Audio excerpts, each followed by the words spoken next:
Welcome back to Storytellers Behind the Scenes. Thanks so much for being with me today. I am so thrilled to introduce you to my friend Michael Pearlman. Michael is a very successful, highly sought-after director who I worked with while I was at Banyan. Of course, you guys aren't surprised about that. Michael and I worked together on a wedding story and were fortunate enough to be able to travel a little bit together and enjoy each other's company while making some great TV. We have stayed in touch with one another, but it has been quite a while since we've seen each other, so I am really excited to speak with him today. Michael brings with him a completely different perspective because he's worked in so many different positions on a crew. He also worked in film as well as video, so he brings a lot to the table on any production that he's involved with, and he has so much insight that he's going to share with us today. I am really excited to have him with us. Please welcome Michael Pearlman. We met a very long time ago at Banyan. I have spoken to a lot of my friends from Banyan, and we always talk about what an incredible experience that was. And you really got an early start there working on that amazing show, Travelers. Share with us a little bit about just leading up to that job, because that was one of your early jobs, right? Mm-hmm. Yeah. And first of all, thanks for having me. I'm very excited to be able to talk to you for as long as you let me talk with you. So this is fantastic just to catch up. Travelers was actually, I was earlier with Banyan. This is obviously back in Philly. Then I moved to New York later in my career, and I was coming up as a director of photography and operator. And there was a show called Home Matters, which was actually predates Travelers. So I was in a Banyan, which was sort of Philly's, at the time, a growing production company, then blew up into like a bigger than New York size production company at their biggest. They were massive. But at that time, they were still fledgling and getting their way going. And they had a couple different lifestyle kind of shows that I worked on and kind of cut my teeth on with wonderful people. And then they had the show Travelers come up. And at that point, I had been established as a shooter probably for 2 or 3 years in Philly, up and comer, trying to get it done, learning. And this is also when there was a lot of new technologies coming out. This was all that changed from the guys who were just or women, the film people. And then we were the new people, we were the new video people, and the film people looked down on the video people. But I learned both. I went to film school and I shot film and I tested films for Kodak. I was good at film as well. But I think we saw something, especially the younger group, in the technology that some of the older school just didn't see, or just it'll never be like, it won't be the same as film, so it'll never be as good as film. And I was like, well, it'll never be that, but it'll be different because I can record for longer, because I can suddenly see in this dark spot that most film stocks couldn't see into. So it, in my world, it became learning that technology got me a lot of jobs I might not have had if I wasn't at that moment in time of technology, actually. It's interesting that you say that, because a lot of it has to do with being in the right place at the right time in our business. I've learned that over the years too. Yeah, I have a few of those moments that you don't realize till you look back to those milestones. Like if all these things hadn't converged, or if I wasn't standing in that particular room at that time, these things never would. The trajectory would be very different. But Travelers was this great opportunity. It was a show about festivals around the world, with 3 hosts per episode, 2 cameras, 1 full-size camera and 1 small Sony PD-150, a little new camera that could shoot widescreen. We thought it was the most cinematic thing in the world. It could shoot 16:9. On tape. On little mini DV tapes. Yes. And then we had a full-size, I don't remember what kind of probably a Betacam rig or something like that. So I was working with Banyan on other projects and shooting for different clients. And then I was like, can I get on one of these shows? And I was lucky enough. I think the first one I did was Paraguay and Brazil. And I took, and it was just one of these experiences that once I ended up doing probably 10 or 15 trips over those next 2 years, always within like 4 degrees of the equator, always on some malaria medicine that made me feel weird all the time. But had this amazing opportunity to see the world, something I could not afford to do on my own. And suddenly I'm checking off bucket list stuff. Like I'm going down the Amazon River in a boat. I'm piranha fishing Amazing. in the Amazon. I'm at like a carnival style festival on a small island in the middle of the Amazon. I'm seeing the fallout from the politics in Asuncion of what's gone in Paraguay for the last 40 years of the hell they went through fascism. It's in the streets. So like just being exposed to so much and learning my craft, just being able to shoot and learn from the people who were sort of my seniors at that time. Steve Smith, who was a guy I worked with a ton, and Hmm. learning how to get better at what I do and work with this amazing talent pool too. I was just going to say there was a great cast on that show too. Fun, not There, just like good at what they do, but they also had fun. You guys, traveling the world, you're at a festival, you're drinking, you're eating, sure, it's work, but boy, what a great way to work. It was. And it's just like when the days got long and hard, which was kind of every day, you sort of Right. did realize pretty soon that like this is one of those jobs that you'll never repeat. Like this won't happen often. You do not get that job where like the next one you're going to the south of India and then Ghana. Of course, Right. in the middle you're going to a pumpkin festival in Ohio, but you got to give a little Right. bit. But you Right. learn something there. You still learn something about people or something to shoot that you hadn't figured out before. And that show Um, was a once in a lifetime opportunity for sure. Yeah, and those 2 seasons. So, like, I mean, we had a private tour inside the pyramid at dawn, the Great Pyramid of Giza. But it's ridiculous because I'm in there the whole time, mad because somebody didn't charge the batteries for the light.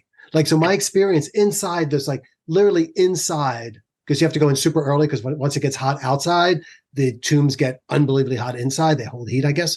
So we're in there at dawn and I'm not even taking it in, and I'm so mad at myself because I stopped at the moment. I'm like, you're not enjoying any of this. I'm like, shut up and enjoy it for a second. But like we were having technical problems, and I was more focused on my job. Looking back, it's more about the experience, right? But you do. Sometimes we get so caught up in what we're doing in that moment, we kind of lose focus. And sometimes I've done the same thing. It's like, wait, pinch me. Am I really here, like in South Right, Africa? And am I right, really, in this moment in Mandela's old, his house, and right. just it. We are incredibly lucky in that regard to have these opportunities. So I'm glad you It's pointed that out. Yeah, it's a gift. And I always felt that was a gift. I think maybe you were talking about how the talent was fun to work with and a great group of people as well. I think I never thought of this really before. I think it sort of set the standard for what I expect as far as how people act. I've never been a big fan of diva drama, people who are just sort of like above reproach, or my creativity is so large that I can be this asshole.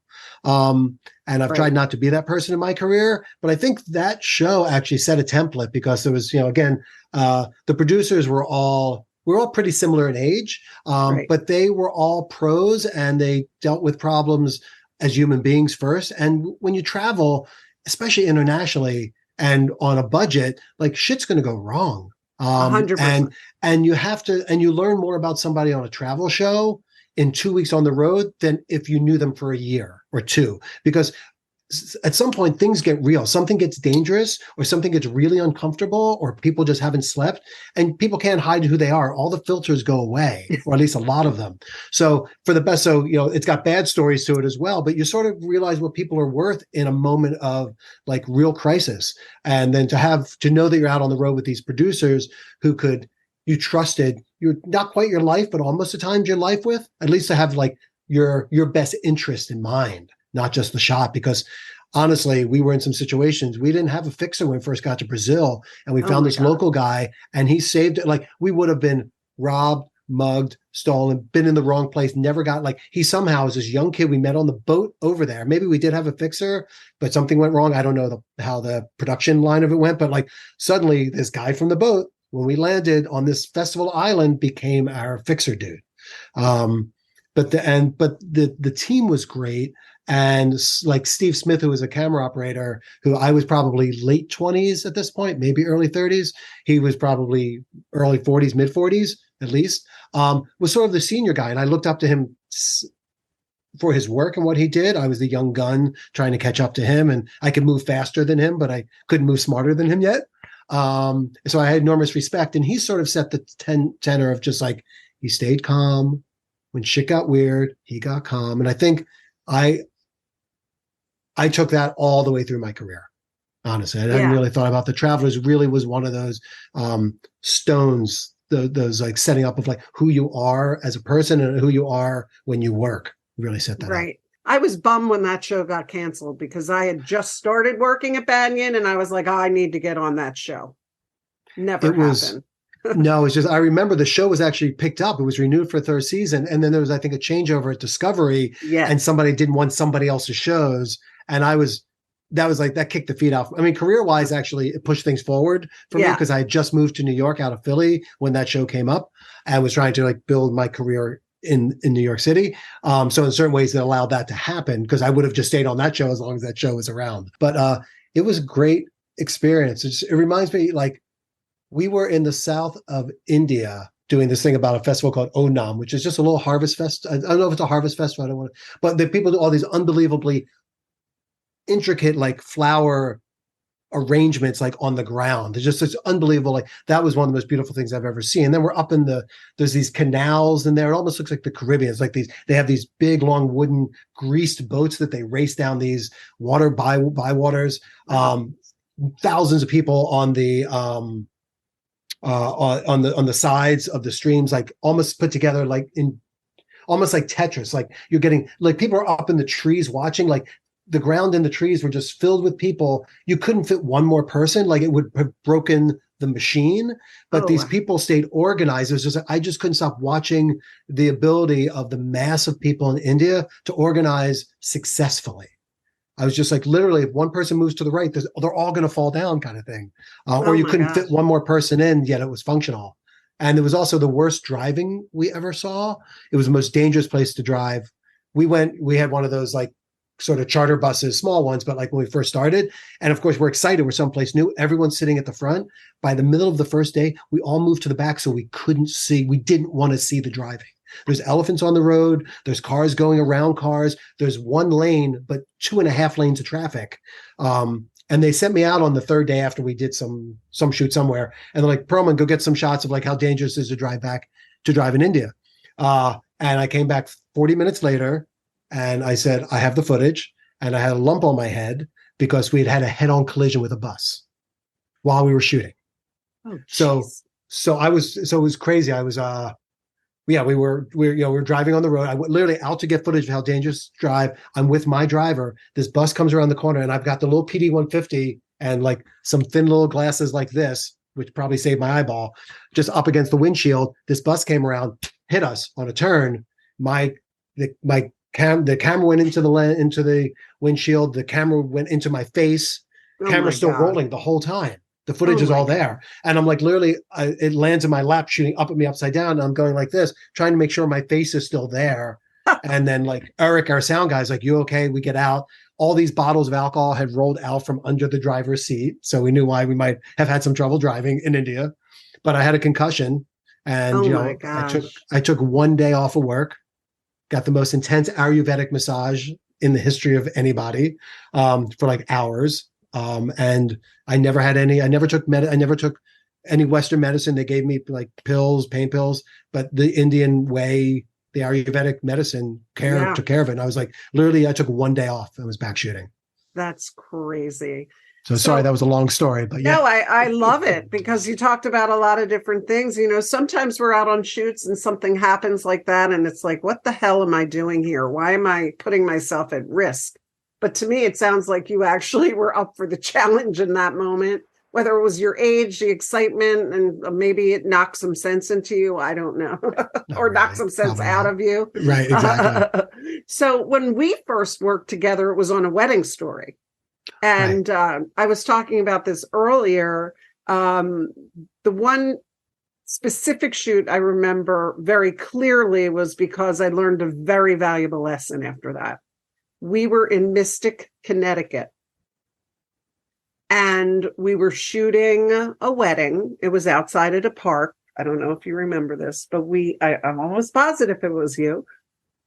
We turned the refrigerator off in the bride's home, and we never turned it back on, and all the food was rotten. Do you remember that? I don't. I may have not been there, or I've chosen not to remember. I'm almost But positive it was you, because I it could remember have been. restaurants we went to, and it was such a Right. beautiful location. But oh my God, that was one of those shoots where, as you were saying earlier, there are things that you pick up along the way and you hold on to and you grow with them. That's one of these. Okay, we're going to put somebody's keys to the car in the refrigerator so that never happens again. But I remember having to call back the office saying, I got bad news. We need to buy, Wow. over $500 of groceries for this family. And it was a bad time. Like the whole wedding party was there, and Right. all the girls were staying at the house, and we annihilated all the food in the refrigerator. They were very kind about it. Right. But I remember that because it's one of those takeaways, Yeah. the clicking clock the ticking clock nobody hears. You take the battery out, Right. things that people don't think about that happen behind the scenes, all these little sounds, that we hear, or Sure. we're tuned into them that other people aren't. Yeah, I think that's absolutely true. We end up having those kinds of moments where like you get to make every mistake once. That's why I say to my crews all the time, I'm like, of course you're going to make mistakes. You're learning, you're coming up, but you hopefully going to make that mistake once and you learn from it. Like it's always the sound guy's keys in the fridge. Like as soon as you started saying the fridge thing, I was like, somebody didn't put their keys in the fridge. Exactly. Because you're just like all those little tricks of the trade that really allow us to function well. I remember on Wedding Story a lot.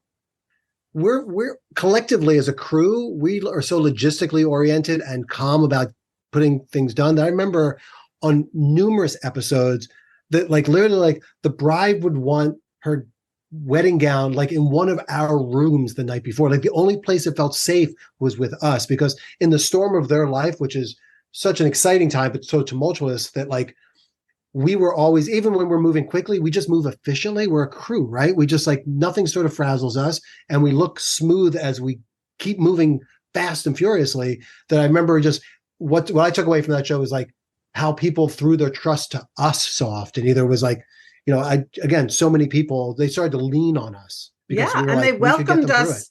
And they welcomed us with open arms. They actually treated us like we were part of their family. We had dinner with them. Some of them gave us gifts, like as though we were worthy of that. And, that was an interesting series to work on. I was shooting it, then I was in the EP for it. But it was just Right. such an interesting show to work on because of the variety of cultural weddings that we did, the types of people. And of course, they say weddings, divorces, change of jobs, there's like a certain top 5 things that are the Right. hardest, most stressful times in your Stresses. life. Right. When you're getting married, who wants not just one, but 2 television crews tailing you, and this was really when unscripted, this was early on in reality TV. Was Absolutely. this your first foray in reality? It probably was, because like I've been shooting documentaries as well. So documentaries were sort of reality, except less controlled in a certain way, right? It's just like a lot of doc stuff was just like what reality became shooting, and what reality started to do is to become produced, right? So in documentaries, you're producing a documentary, of course, but you're actually trying not to affect the action a lot. In a reality show, your clock is running, so we're going to get to this and we're going to get to that. Like I need you two to talk about this now. Right. And I think that as we were all starting out and started, I think everywhere across the country, we're all sort of inventing the same wheel at the same time, is figuring out how much to step on and how much to step off, right? And those good producers were the ones who could, I thought, were the ones who knew how to like get us out of the house when it was time to get out of the house, but also knew how to let things breathe and go, but also knew when like it was time to stop, and how to protect the people from having us there for every second, and also the crew who's shouldered up for 5 hours and we're like, nothing's happened. Keep Right. shooting. Right. Okay. To your point, it's like you have to say, and we know this from working in unscripted reality, it's, sort of that run and gun mentality of just spray it down, get everything that moves, and then we'll cut it back in post. And that's grueling for a crew. It's challenging. And there are producers and shows I've worked on that the production company that's hired us doesn't really care about us. Absolutely. I've worked for those companies as well, where the human factor is not very interesting to them at all. but it's interesting because I think that like one thing I think if I had a bad reputation as a DP at all for being difficult to work with, and I might, You, Michael? me, it might be that like I was not always very tolerant of shoot everything and figure it out later. I understood the concept, but if you just shoot everything, you don't shoot anything well either. There's just like if we set this thing up, it's not putting up a lot of lights. It's actually just thinking about angles and what we're going to do for the scene. Then let it play out. I felt there was a more sort of sophisticated approach to it that was going to get you better story, cinematically better storytelling. I think a lot of people in reality at the beginning and still were just capture, as if there's only one way to capture it, which was this, like wide and go. It's just like, no, we're wherever we put the camera is going to affect how people view this experience. So that came out of documentary and filmmaking. It's just like we are affecting it just by being here. So don't say just shoot it. Of course. We're going to talk about how we shoot it. So I think I would force a lot of conversations and say, I think we're done here more than maybe some other DPs would, especially as I came up and felt like I had done it long enough that I was allowed to speak to a producer like that in an equal respect and go, I know what we're going for here, but you won't have these people. This crew won't be worth anything to you tomorrow for the wedding day. It probably wasn't on that show, on whatever tomorrow shoot is, because you're burning them for 12 and there's nothing here. Or maybe leave one camera back behind and like we'll rotate. So that's always been, that was a challenge of like leave some gas in the tank, right? Yeah, leave some gas in the tank for your crew. And the truth is, you have to treat your crew with respect. You need to feed them. You need to give them a break because people don't function or think clearly if they're not nourished. And I don't just mean physically. I mean, Gatorade, water, whatever, but they also need to be emotionally nourished. They need to be able to walk away. And to your point, think about the storytelling process. What is the story? What is the message we're creating? What are we doing? So after you stopped working for Banyan on some of these shows and you were living in New York, I mean, your career catapulted. Talk a little bit about that and then how you then transformed your career, because you're now, this incredible director working on top shows, that are airing all over the world now. Thanks. It was an interesting few steps. And again, it was sort of right time, right place a little bit. I was DPing. I was still not on it. I just wanted to be a DP. I really had no interest in directing. I got lucky enough to be the DP for the first season of Queer Eye, the first Queer Eye, the original one. And that show sort of like, again, took all those skills from the Banyan reality production teams and allowed me to go more into a doc environment that was going to move quickly. We knew we were only going to do things for a certain amount of time. And, we were really nimble. We thought like a film crew, but shot like a video crew. And that really wasn't, I was very proud of what we did. And technology changed then too. Suddenly there's wireless transmitters and they were never there before. So now not everybody had to be in the room. So what a gift that was, right, Michael? It was just unbelievable. Literally, like, I would go in with the Queer Eye, I'd go in with the 5 guys, myself and another operator. And we're the only ones in the room. There's no director in the room. There's just us, the 2 operators. And I might, from a director, I'll have something on the walkie, but I might be communicating with them. So it allowed it to be as natural as it could be. And that show's success partially came out of, I think, the country being ready for it and all those kinds of things. But I think that like the flow of that show and the naturalness of it was because there were just less people involved. There was less gunk around the process. And you could just have 2 operators and maybe a sound person in every room that they went into. And that's all. And we would stay out of the way. And it was a really, that was a really great learning experience. And then that also had good cachet. Obviously the show did really well. We kind of knew it. When the grips at the bar after the shoot are talking about the guy's outfit, you're going to have a hit, on your hand. Like when it hadn't even aired yet, and the guys are like, "Yeah, I think he looked much better." And like, oh my god, the old, like completely salty grips are like talking about what we just shot on That's a hysterical. show. So I was just like, this might actually be something. So and the original cast was also great. They were unbelievable, and they were great to work with. I was there just for the first season. I decided not to come back for a variety of reasons after that. But the first season was absolutely let's put on a show energy. Everyone did 2 or 3 jobs. Everybody was happy to do 2 or 3 jobs. And then it became a network hit, and they had a lot of imprint on the second season because everybody wanted a piece of it. And I was like, no, Right. thanks. But at that time also, I was DPing primarily and camera operating, doing lots of like Barbara Walter specials and all kinds of lifestyle programming and things like that. And learning and shooting and having a great time. And then it was around the time of Hijinks, which was a prank show, pranking kids making kids cry. But it was a prank show on kids, not making too many cry, but super fun to design and be part of how to shoot coverage for something like that and direct it.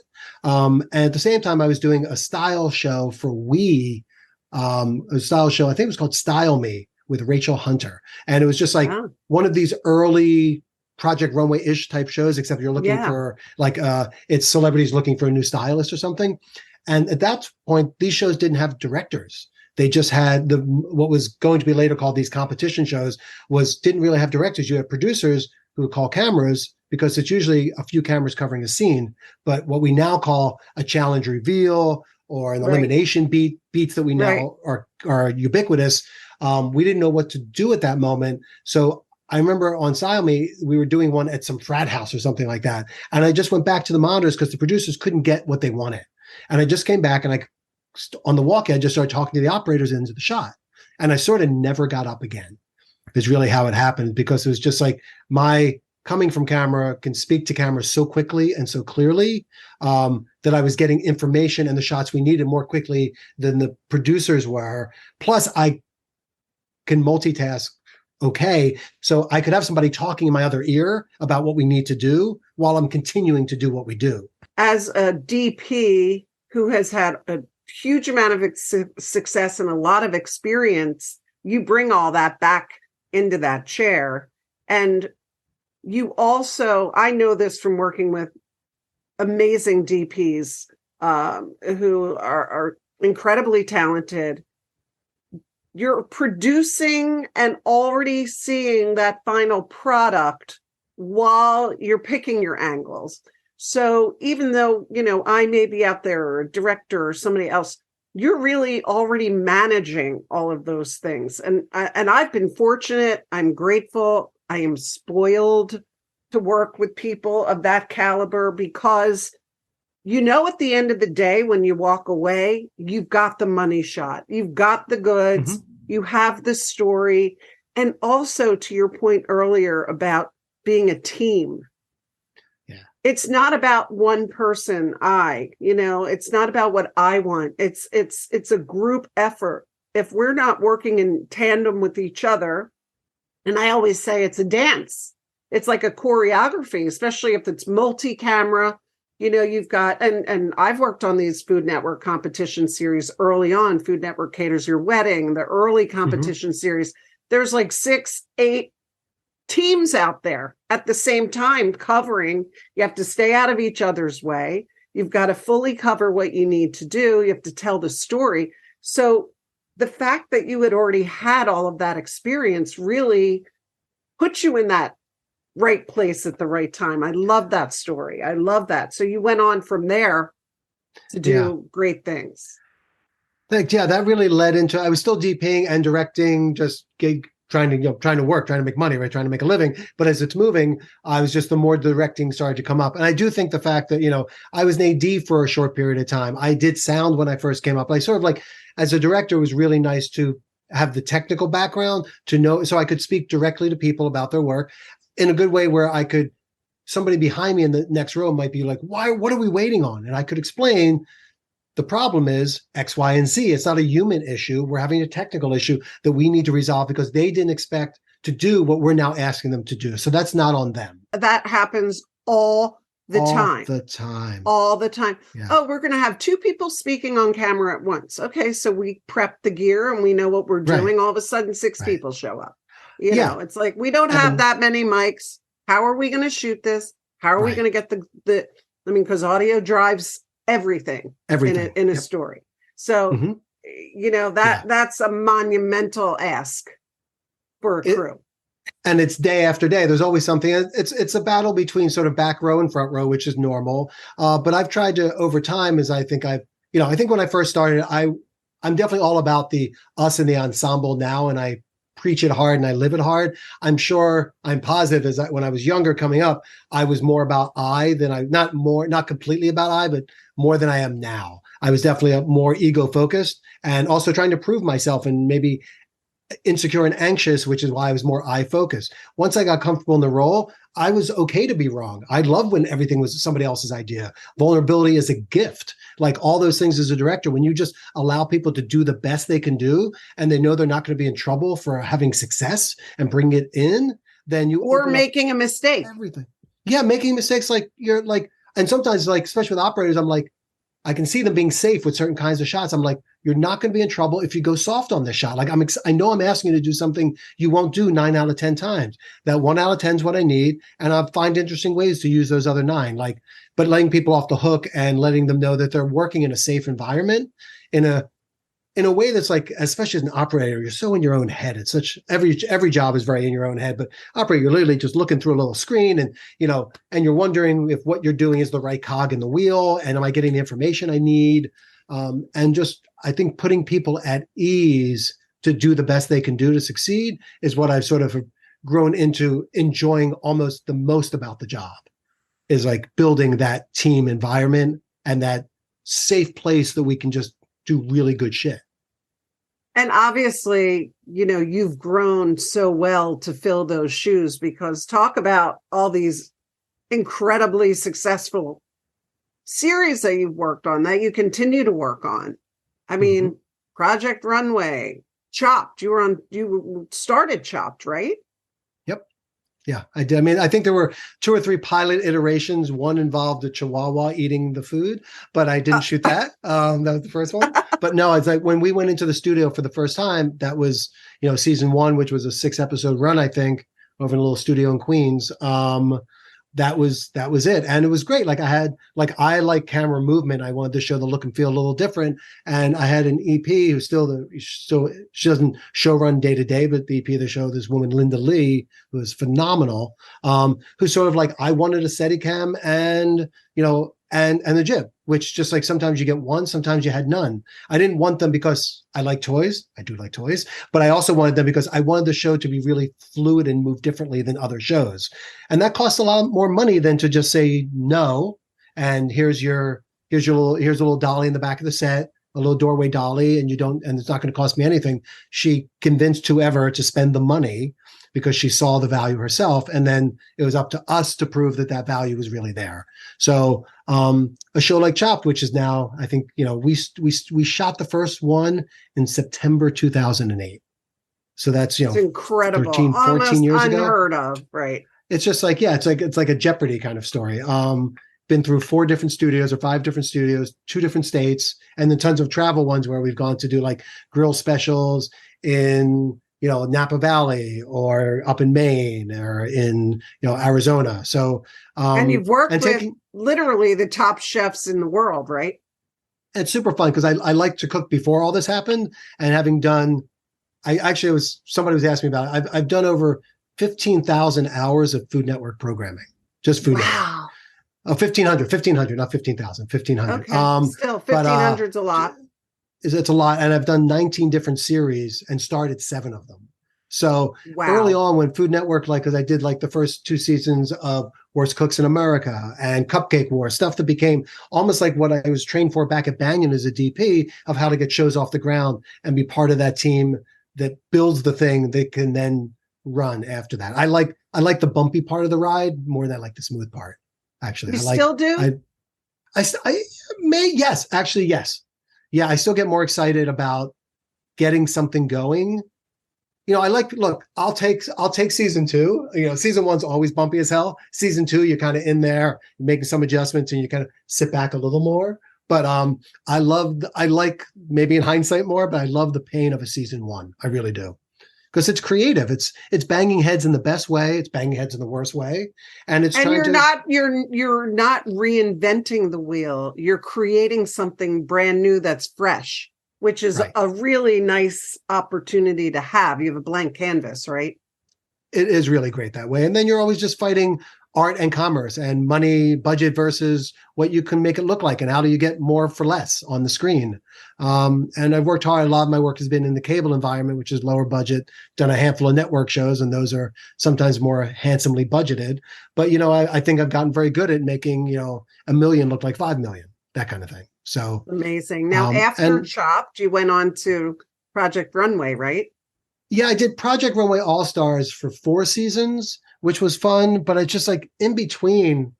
I mean, I don't know. At this point, I think I've directed of different seasons. I think I looked it up because I had to do this for a bio thing. I had to do like 30 or 40 different series. A lot of them food, a lot of them fashion, and just, the director's not needed for that long. I don't take shows through post. I take notes from post. I learn from post. I'm only as good as what I give to post. I know that. That's my job, is to deliver to post what they can work with. And I take their notes very seriously, and need their feedback. But the director's needed for if it's a 6-week run, you're in for 2 weeks before, it's 8 weeks, and I'm off to the next one. And if it's a busy season, I can knock out a lot of series in 1 year. And what's the craziest thing that's ever happened to you on these shows, whether they've been studio or, I mean, I remember, people going out on shoots and, hurricane came through and knocked out all the power and, anything crazy. I mean, you talk about Travelers, I'm sure there's plenty of stuff, but anything in the studio world or in these big shows that you can talk about without throwing anybody under the bus? Yeah. We had one. I was shooting in Vegas, and we were shooting around dawn at the Venetian, and we're about to do a scene there, and talent's rolling in. And we're supposed to shoot for them for about 5 hours, like do all this stuff in the Venetian, and then go to a casino floor. And they show up, still up from last night, mad that they're down $15,000, and saying, "You've got me for 30 minutes." And then you turn around to your executive producer, my work wife, usually quite often executive producers are women, but so they become my work wife because I live with them while we make these shows. So I turn to my work wife. I'm like, so what are we going to do? And you have to sort of like come up with a plan fast to like, well, we're going to get rid of this. We're going to get rid of this. We're going to shoot this. We're going to use a VO here. And you just have to adapt. So like talent can throw you some doozies. We had one of the studios we were in filled with sewage on a food show. That was bad. That really was bad. Started to fill in like we had a second area of the stage that was like where we did beauties that started to come into. And so we've had some, things where you can't shoot in. You're like, we still didn't lose the day. We still somehow didn't lose the whole day. And I've had stuff where I've had talent come in and like midway through the host of a show faint and have to leave. And you have to finish shooting the show without the host, knowing you will later have to come back and put the host in the show. So and those are like, I was very upset when the talent, faints. I'm never happy, but like, of course not. Those kinds of fires to put out is like my favorite thing to do. Like because when you're on a show where you're already making it, like let's, as my friend likes to say, I'm only happy when the plane loses at least one engine. I'm like, now I got something to do because I'm like, I can already make the show. How do I make the show when you can't make the show? And like, so you figure out ways to shoot around the talent not being there. You come down, you talk to everybody. They're all freaking out. You have to talk to the other talent, calm them down. You've got contestants on the show. You have to say, we're going to be fine. And you just sort of move forward. So, Incredible. I think, yeah, most of those are more talent related things.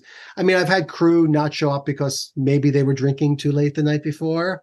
Just maybe, or show up. I remember on one show, I shouldered up for 3 hours.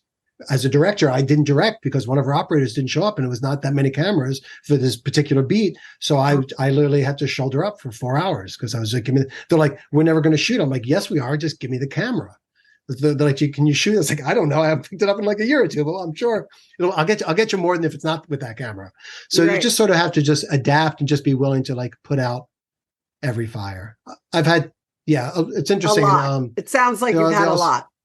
Just playing like as they say them, that more common. Sadly, I don't know why I'm focusing. I'm seeing more talent related ones.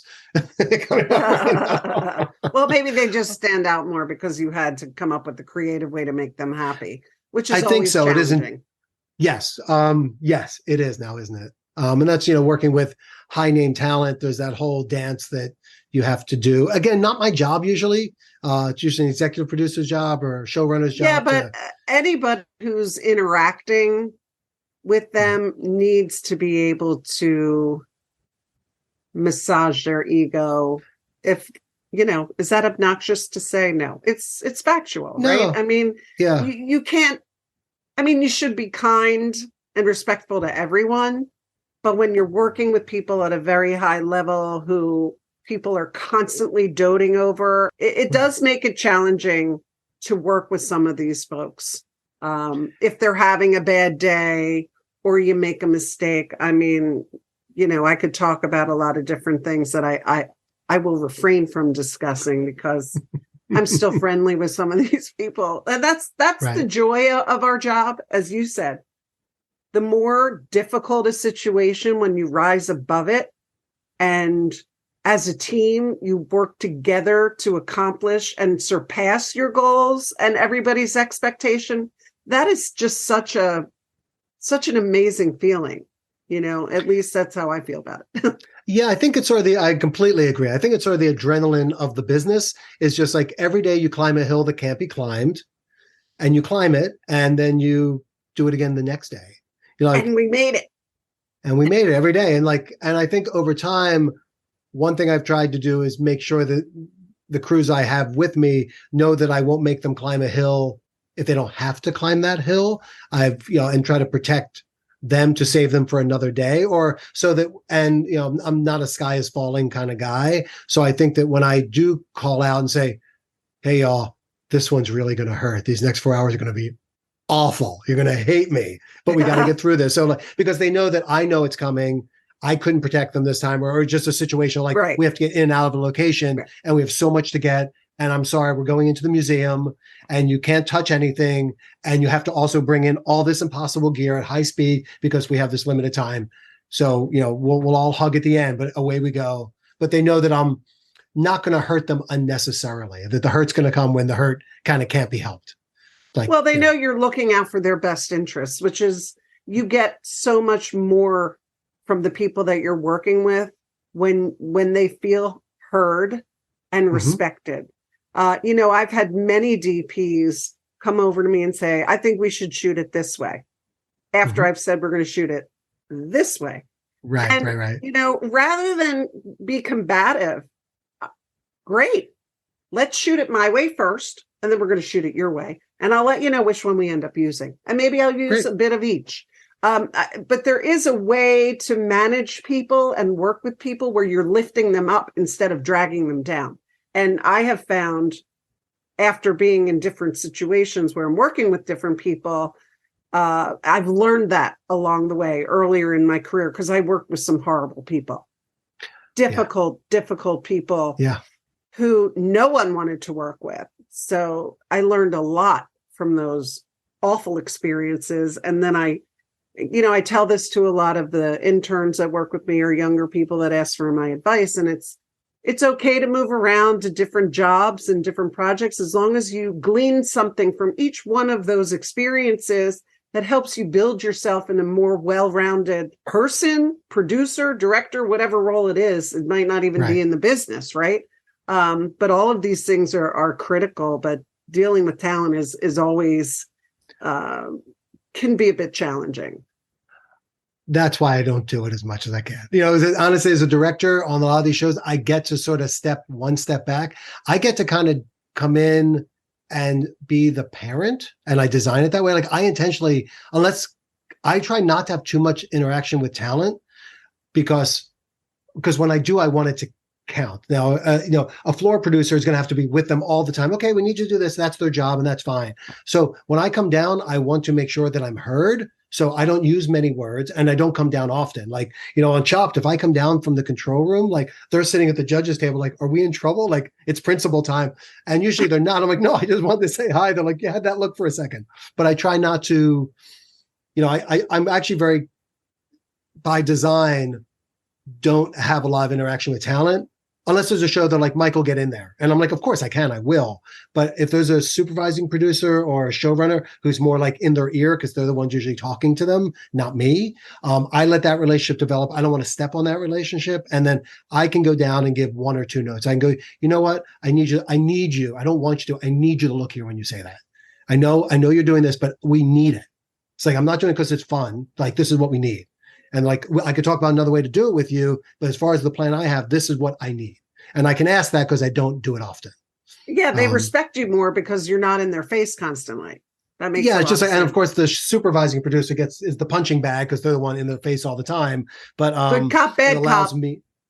Yeah, it's a little bit of that, and I can come down and I can come back and I can come down and do both from the control room, and that's been really over time. There's certain talent I work very closely with, and I love working with them, and others I'm just like, I'm happy to be back here in my room. I'll be fine. You go ahead, go talk to them.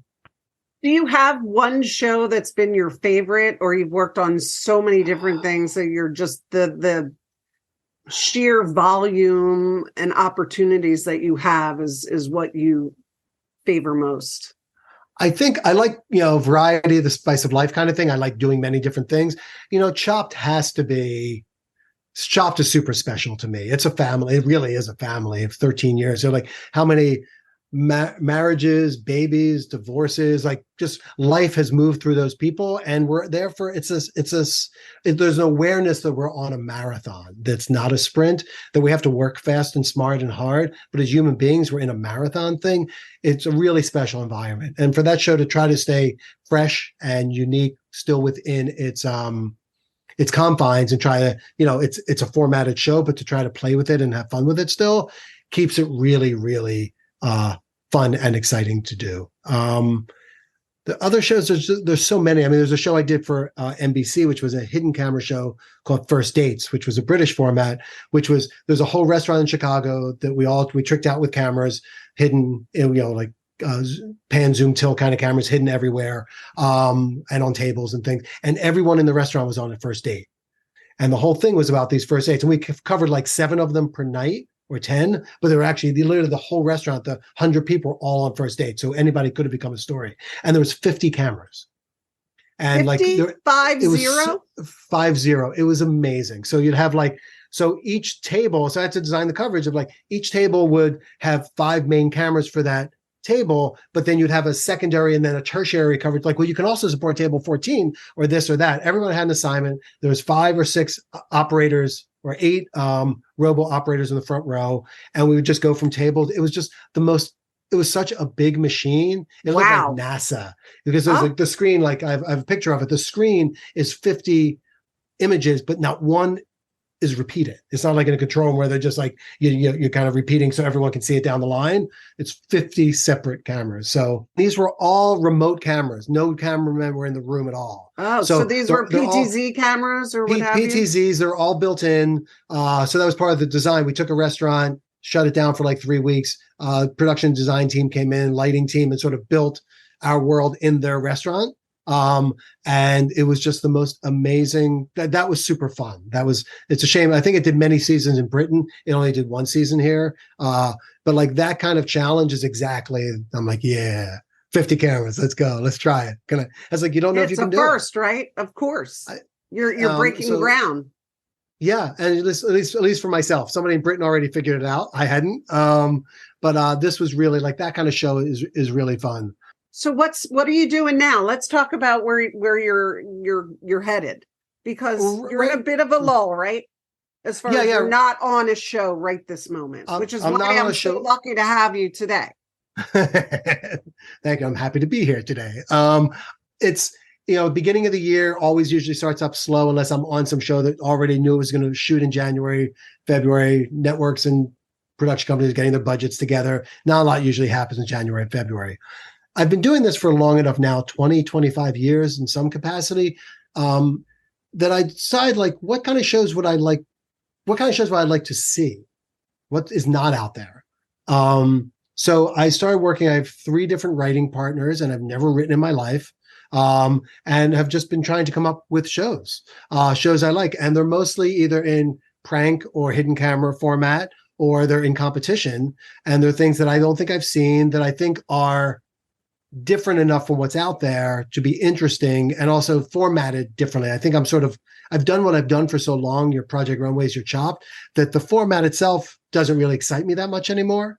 The content can, making the show still does, but the format isn't that exciting. That I think I'm trying to come up with some different ways to shoot things or audiences to understand things or come at things.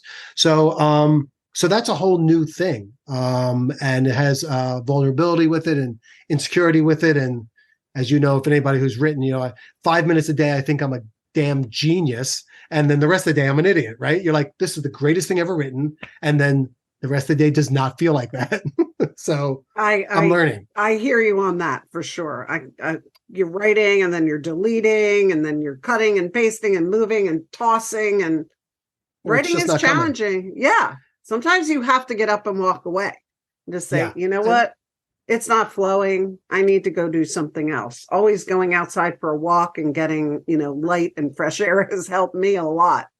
Yeah, that's good advice. Because I think that as someone who's new to this, I tend to sort of stay in a grind for too long. And I know it's not going anywhere. And then I'm getting mad at myself because I'm allowing myself to be distracted. It's not good for your head. Yeah, it's not good for your head. It's not. So I'm trying to learn how to grow into accepting. Like when I'm directing a show, I'm in my chair for 8 or 10 or 12 hours, and you don't stop. And that's the jobs I've always done are don't stop jobs. So writing is a stop job. So I have to I hadn't thought of it that way, but I sort of have to relearn that there's another way, that I'm not doing it wrong to step away, to forgive right now I'm like, you have to sit here and get this done. I'm like, no, you got to give yourself some grace and say, you know what? I'm going to take the dog for a walk. Yes. We're going to go to a park. What I'm going to do after this. That's my afternoon. Right. We're going to go to a park. We're going to go do something, and you're going to get a new perspective on life. Sometimes, just watching other people. I love going out and watching other people. And sometimes that just opens the floodgates, we're taking a nap. Naps help. Love a nap. Love a good 20-minute power nap. Man, do I love a good nap. Nap and a cup of coffee, and I'm ready to go back to work. In the afternoon. This project, let's talk about this project. And I know it's not for public consumption, so don't say anything that, you feel you can't. But talk about the process of developing something, writing something, pitching it, because you're coming from it from a new perspective, a new angle for yourself. Right. Thank you. It's been a really interesting process because it's all sort of new to me as I go into it.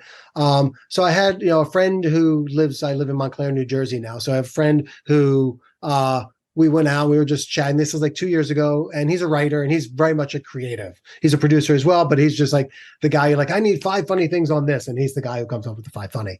So we're shooting that. We had an idea, and it was that's kind of good. And we kind of played with it. I'm huh. So we built into an idea, and then over the pandemic kind of lost touch a little bit. And we kind of came back because I actually spoke with a production friend who was moving his company to tie in with another company that was more a big sports oriented company. I was that's kind of the right place for this thing. So we started to develop it together more and write and put together a pitch deck. So suddenly I'm doing, I'm pulling up Canva and trying to do a good pitch deck like everybody else in the world. And we came up with something we thought was really good. And then you run it by a couple of people who are safe, friends who are in the business, or my wife is also a producer, and I respect her opinion enormously. And this isn't her content. This wouldn't be a show that might be for her. So in great ways, if she got what I was writing in a pitch and out of my head, she would have to really get it on the paper because it wouldn't be self-evident. I think the TV making would, but the content really isn't her thing so much. So we did. And then I've been with William Morris for 10 years as a director, but what they do more is actually, put together packages and all that kind of stuff. So I sent it to my agent, and he sent it out to who he thought was the right company, who I thought was the right company, which is a big sports production entity that happens to be also with William Morris. And they liked the idea. We got a meeting, and so we just had the pitch meeting, and basically it was just a yes at the beginning. They were just we want to option this. We think this is great, and we think this is a great idea. And I don't know why we haven't seen this show yet. It's one of those. So it felt good to write something to kind of I usually help. I've always considered myself a really good number 2 person, not always the idea person. I'll always make your idea better, faster, smarter, like, but I don't feel like it always originates from me. I have ideas on how to get it done that I'm very confident about. But when it comes to like the initial eureka moment, I never felt I was that guy. So it's interesting to like, hey, I just did the thing that you do at the beginning of the thing.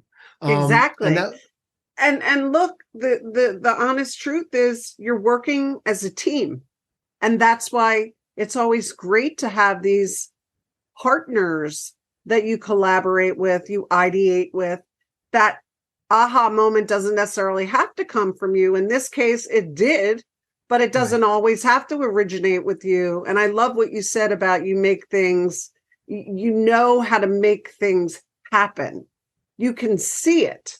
I am ultimately, to a fault, maybe practical. Like if I can't see it happen, like, no, that's not the way it's going to go. And when I wrote this for the first time in my life, I told myself to shut up, just like let ideas flow, which is really not, I'll have ideas, but I'm going to throw a lot of breaks on stuff like, no, you'll never be able to afford to shoot that way. I'm like, why you don't do that? So I think we wrote something that was ultimately will be practical to make.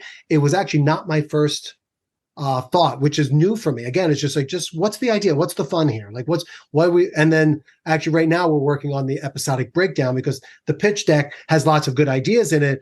But if it was supposed to hold water, it would be a colander, which all just fall right out. Right. It wasn't really, it's not a structure yet. Today was the day I was like, okay, so how do I make this what's the 30-minute show look like? What happens in act 2? And that's today's new baby step for Michael. It's like, it's not at the point where I usually get it as a director yet. It's not there. Like the next stage, when it's through that, the director, Michael, will be able to beat the shit out of the script because I'll be like, this is wrong. This is a hole. Why don't you do this? Or we could be like, I have a million great ideas how to shoot this now. So it's interesting to kind of mix these, like the Eureka stage with the sort of stay open stage to the ultimately practical stage, coming into more of my comfort zone. I'm still out of my area where I'm usually comfortable. And I'm like 2 steps away from like, oh, this is when Michael would usually get the script to look at and say, hey, do you want to work on the show? Right. So but you're in the part where you're just sort of putting stuff on paper or, typing it. And throwing things against the wall, not just necessarily to see what sticks, but to see how it formulates and how it all comes together. Sometimes to me, that's always the hardest part is, you can come up with this great idea, but what are your beats and how are you going to get from what is the thread that comes through that you bring through until the end? So it sounds like fun, though. It is super fun. And it's just, I do like this phase. I'm super excited being in this phase of like, now I have to really make it real. Now I have to make that thing exactly like what are these beats going to be and what's it going to look like? It's gone from like, we have a lot of great ideas that make good sense into like, well, which of those get into episode 1?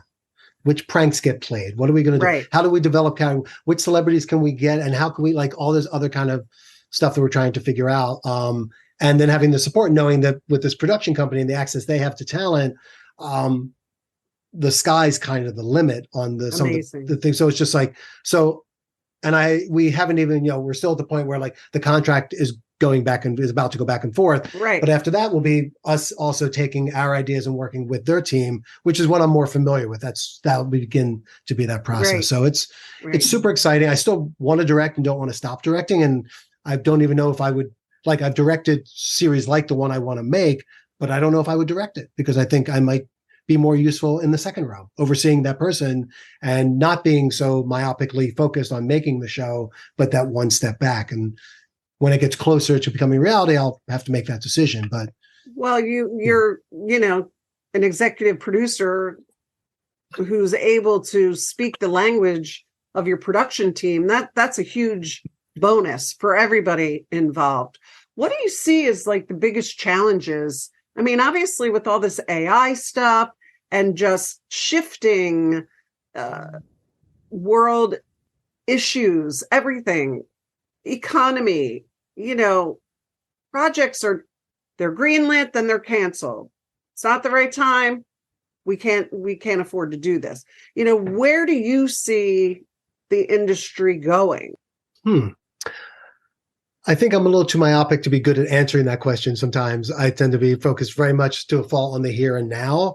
I think, Hey, that can be a source of salvation, right? If we all get too caught up in our head about the what ifs, right, we might not want to get out of bed in the morning. right, exactly. Some days it feels like that, right? So I think that the AI thing I think is fascinating. It doesn't, I mean, I think there's going to be some job. It's going to be like the next industrial revolution. It's just like the industrial revolution put things into a factory where the people no longer make the thing, but somebody else to run the factory. So it's like maybe the idea machine, maybe you don't need as many copywriters. Maybe you need 2 copywriters to do what 20 did because they can AI the hell out of it and then have to actually still be a good human writer at the end of the day. I asked that AI to write my friend who I was partnering with had AI write the pitch for us.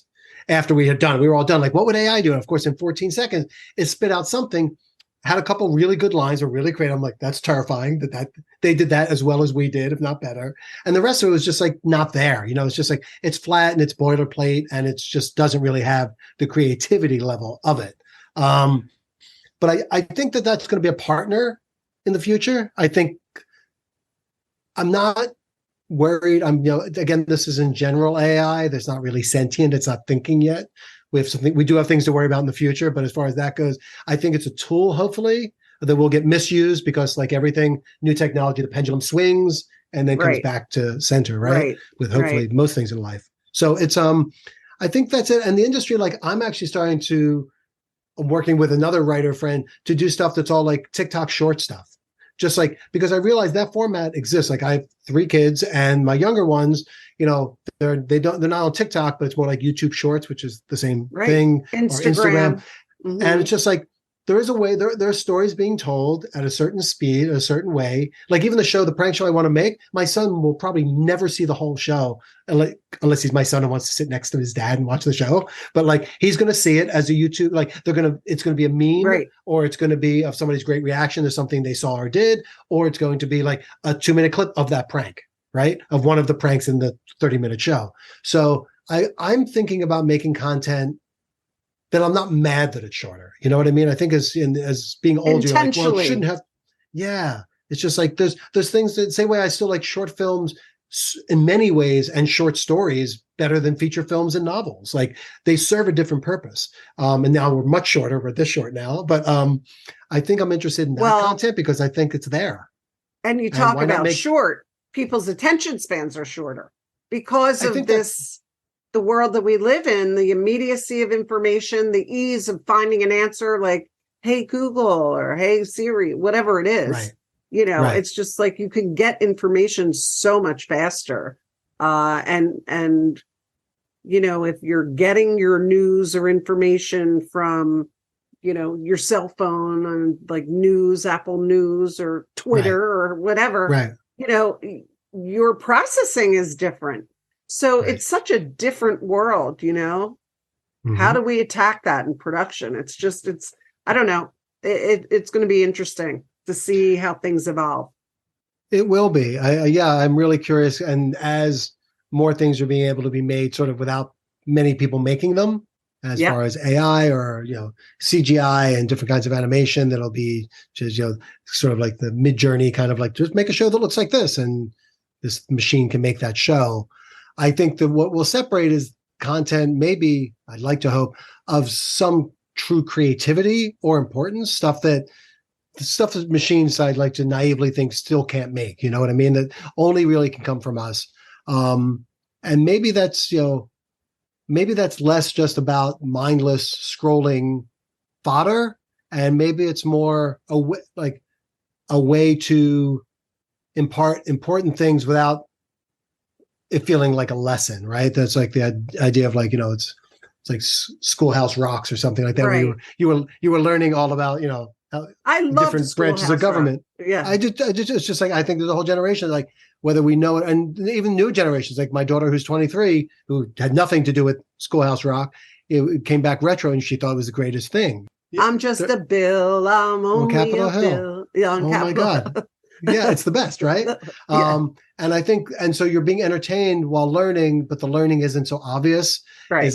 I'm maybe that's, if I was interested in making something down the line, I think it might be aiming toward that end but not overly righteous or, again, if you don't keep people entertained, you're not usually going to hold their attention. If you're not scaring them or entertaining them, news is Right. about scaring people, right? How Right. much can they scare us so we keep reading? And a A lot of lot. the networks have leaned into making these sensationalized programs because they're louder.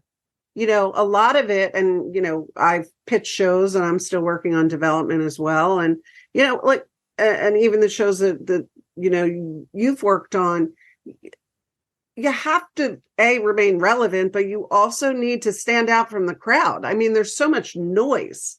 So when you talk about these shorter, clips and things, producing things short form to go on social media, there's still just millions and millions of voices out there. And it's I see that as not a bad challenge, but it's definitely something that all content creators and storytellers have to think about. You can't just do things the way you've always done them, because you will get lost in the masses, in the universe of information, and storytelling.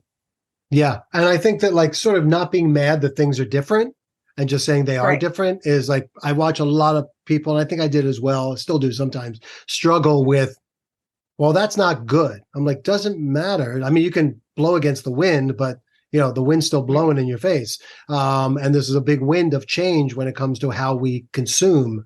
Like I'm trying to look at what it is and try to find maybe a way within that to still feel like I'm pushing forward with things that are important to me. But it is, like, you're right, to be a voice out there is just, it's a cacophony. It's just like, there's nothing but noise. And also, like, true skill isn't valued the same way it was. Like, somebody can have a 6 billion, follower TikTok cooking thing because they're just interesting to watch, and they really don't know anything, but they sort of act like they do. So expertise is no longer even the value. It sort of is, like, honestly, when I finally want to make a proper souffle, I'm going to watch a video or read something by somebody who actually knows how to make a damn souffle, not just like kid is like, I'm trying to souffle, but but it's just like, so I think that's hard for me to get my head around, that, like, what I used to value isn't as valued in certain ways, instead of being just an old grumpy guy about it, going, okay, well, that has its place. But we've also seen, and we've lived through this change, going from tape to digital, and just the way storytelling has emerged, in this new world that we live in. In the beginning, it was like, oh my God, I hate being digital. I need to have something tangible in my hands. How do I know that it's not going to get lost? And we spent, 5 days shooting this festival or this show, these interviews, and we're going to lose them all because, some digital hiccup happens. It took me a little while to be like, okay, I still have a backup to the backup. Right. You always have to have these and be covered. But to your point, you can't fight what's naturally happening. And we're already in that whirlwind of content creators. If you were going to give advice, with your vast experience on a number of different positions, in a production crew, what would your biggest tip be? What would you tell, whether it's your child or my kid or a kid out of college, if you want to be in this business, these are 3 things you better think about? That's a great question. I think, don't try to prove what you know, but listen would be the first one. A lesson I could have used, probably could still use. But yeah, just learn to listen and just take information in. I'm still a firm believer that, 15 minutes early is on time is late. Like, you will get so many jobs just by being the person that was there on time. Because as you're coming up, there's people who just don't have the commitment to it, and they fade in and fade out. And hey, Jody's there again. Look, hey, it's still Jody. Hey, Jody's there again. Like, Jody's there at 5 of 8 in the morning every day. They're like, next show, call Jody. She's there at 5 of 8. And then you get a chance to build your skills because you've proven that you're just reliable. So reliability. And don't say no to many things. Like I think I learned what I wanted to do by doing things I didn't want to do for a while. And like I thought I wanted to be a sound guy when I first came up, and I was just did sound for a little while, and I'm like, I like it. I don't love it. I'm definitely going to be an AD. AD for a while. I was like, this makes me miserable. I'm very good at it, but I'm miserable. So I'm not going to do that.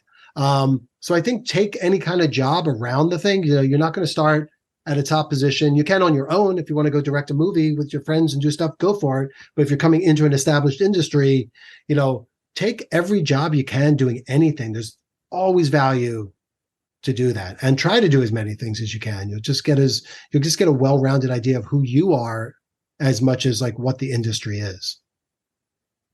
That's great. Those three tips are amazing. And I will say that being on time, actually being early, is something that we've heard. It's a constant conversation, and multiple people on this podcast have shared that. And I think it's such an important message. Listen, I've always been one of these people that's 10 minutes late. Right. In my personal life. Right. Not when it comes to work. And I think my husband, Daryl, who you know, who's in production, you know, it boggles his mind, you know, because it's like, wow, she can get up at 4 a.m. and be on set on time and you know, be on her feet 18 hours a day and work. But man, if we're going out to dinner, what the hell? She can't be right.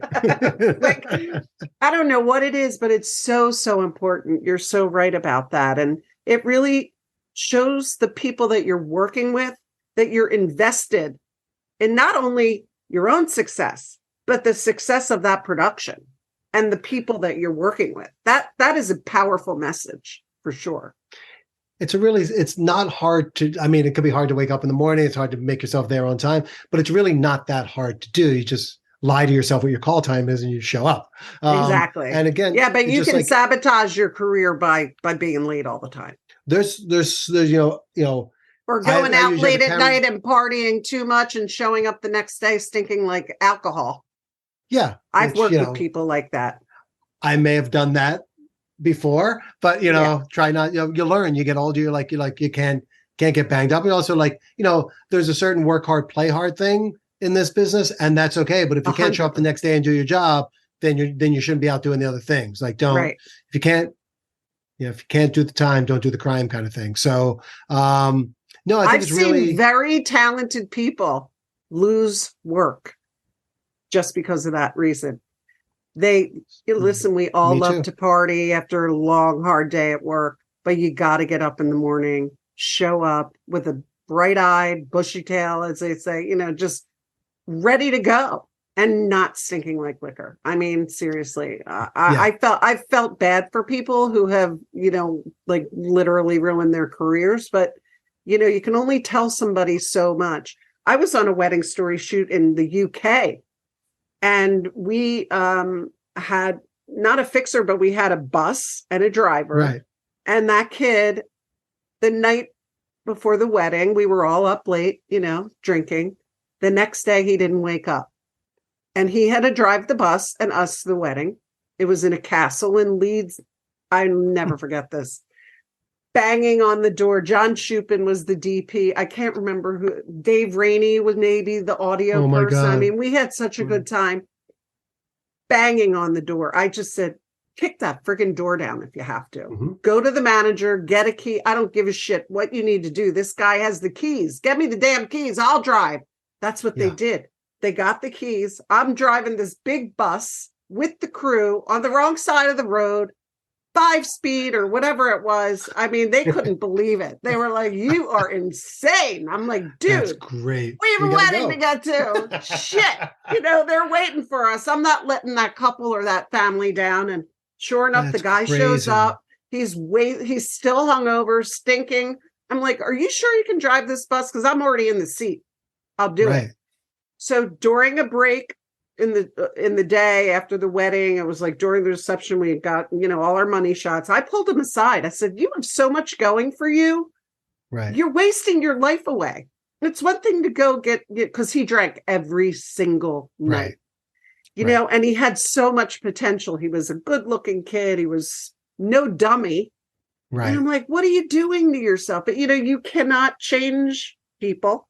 They have to see the light for themselves. So, but Yeah. it's Yeah. important, I think, a message, because it's easy to get caught up in that, Michael. It really Yeah. is. Yeah. I mean, I've definitely done my share of partying on set and paid the price. And, don't think I've ruined too many days of production, but I know there's a couple I affected. Usually, but not really much as a direct. I was always too scared. Like, not it should have been more as a DP, but I was also younger. I'm like, I'll be fine. But occasionally I wasn't fine, or you're just more surly, or you're just not as good at your job, or not as focused. Just like, I think as I got older, I just learned to respect myself and respect it more.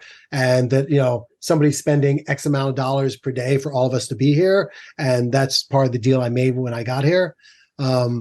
Yeah, I think there's definitely, if you can keep yourself together and just how you present yourself in general, it's just like, it's like the PA who makes a face when you say, can you help take out the trash? I'm like, I don't want that PA. I'm like, I know you don't want to take out the trash, and I'll take out the trash if you don't. But like, that's the job right now, is to take out the trash. There's going to be other parts that are great. This one's the trash has got to go.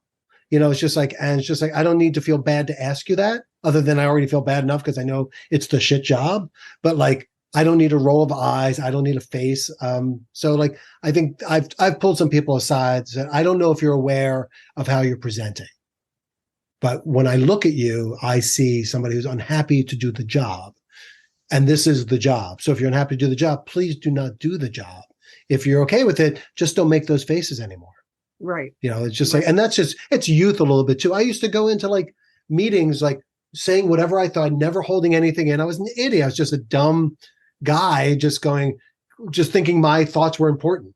I was just like, you have to learn to listen. Listening is something I think that for a lot of people comes, at least from experience, came with age. It just took maturity and security in myself to shut up, not have to be the smartest in the room or the funniest in the room or the first in the room, and just sit back and listen and learn. And people I respected were quite often those people. I was like, what are they like? I'm like, they're the opposite of me. That's a really great point. Not that they're opposite of you, but the importance of listening and observing, right? Because you can learn so much from doing that as well. We're just so delighted to have had this time with you, because you bring a completely different perspective, to the work, and you've had this ability to continue, a longevity, which not everybody, has the ability to do that. So obviously, you're incredibly talented and amazing at what you do. And I can't wait to, learn more about your project. So maybe you'll come back on the podcast and we can talk more about it. Thank you so much. It was great to be here and spend this time with you and get to talk with you this long. And thank you for putting up with my long-windedness as we talk through things. But it's great, Love and it. I hope to see you soon. I really do. Thank you for your time. Thank you, All right. Michael. Okay, take care. Subscribe to our podcast to hear more.